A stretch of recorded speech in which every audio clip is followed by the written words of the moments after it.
হ্যাঁ, আমি অনেক জায়গায় ভাগবত করতে যাই। তো তো কি হয়েছে, একটা আসরে গিয়েছি, এই কুচবিহারের দিকে করেছিলাম একবার, অনেকদিন আগে। তখন তো এরকম করে একজন বসেছে, বসার পরে সামনে দুই দুই হাত জায়গা মতো ফাঁকা, তারপর আবার দুই হাত জন বসেছে, আবার দুই হাত করে ফাঁকা, আবার দুজন বসে পড়তে। হ্যাঁ, আমি বললাম পিছনে ভক্তরা দাঁড়িয়ে আছে, তোমরা এরকম করে দু হাত করে জায়গা করে ফাঁকা রেখে কেন বসেছো? কয় কি, ওটা আমাদের ভবিষ্যতের জন্য। মানে বলে ওটা আমাদের পায়ের ভবিষ্যৎ। আস্তে আস্তে যখন 1 ঘন্টা আমি বুঝতে পারিনি, তখন যখন আধা ঘন্টা হয়ে গেল দেখলাম একটা পা মেলে দিল সামনের দিকে, তারপরে আর একটা পা মেলে দিল। ওটা হচ্ছে পায়ের ভবিষ্যতের জন্য 2 হাত করে জায়গা রাখা রয়েছে। তো এইভাবে ভাগবত এটা কলি প্রবেশ করে গেছে। একদিন শ্রী চৈতন্য মহাপ্রভু আমার সুরধ্বনি গঙ্গার তীরে হরিনাম সংকীর্তন করছেন। আর হরিনাম করতে করতে এমন সময় প্রভু বললেন, আজ হরিনাম করতে আর ভালো লাগছে না, চলো শ্রীবাস তোমার গৃহে গিয়ে আমরা হরিনাম করব। শ্রীবাস গৃহে হরিনাম করছেন মহাপ্রভু। আর এদিকে যমলোকে অর্থাৎ যমপুরীতে নরকে যমরাজা কি করছেন, মাছি মারছেন, মশা মারছেন, মাছি মশা মারছেন।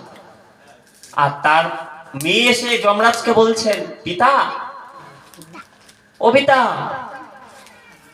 তুমি মাছি মারছো কেন? কেন তোমার পাপি কি কম পড়ে গেছে? পাপীরা আসে না পৃথিবীর থেকে নরকে? পাপীরা আসে না?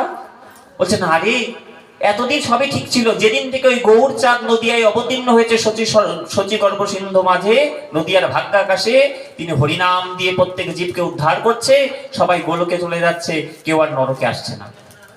তাই তো দেখ না, আমার কাজ নেই, কি করব বল?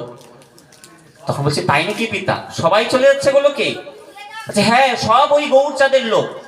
তোমরা কার লোক? গৌরচাঁদের লোক না যমরাজার লোক? কার হতে চাও? হ্যাঁ, গৌরচাঁদের। তাহলে তাহলে দেখো, সেই মেয়েটি বললেন, মৃত্যুকন্যা। মৃত্যুকন্যা দেখতে কেমন? বলছে, মৃত্যুকন্যা হয় গো যেজন। হ্যাঁ, কি রয়েছে জানো? 9খানি হাত রয়েছে, 6খানা চরণ। মৃত্যুকন্যার 9টি হাত, আর চোখ পা কয়টি? 6টি। আবার 24 চক্ষে 24 চন্দ্র, জীবের আত্মা হরে লয়।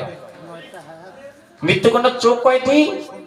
24টি। আমাদের দেহের মধ্যে 24টি চন্দ্র রয়েছে, এগুলো গুরুর কাছে গিয়ে জানতে হয়, দেহদত্ত। 24টি চন্দ্রকে হরণ করে যখন দেহের থেকে নিয়ে নিবে মৃত্যুকন্যা, সেদিন এই দেহটা কি হবে বলে তো? পড়ে রবে আমাদের। হ্যাঁ, তাই সে মৃত্যুকন্যা বলছে, না না বেটা, এই কলির যুগে হরিনাম বিলেতে পারে মহাপ্রভু, আমার গৌর সুন্দর, সকলে গৌরের লোক হতে পারে, কিন্তু ওর মধ্যে থেকে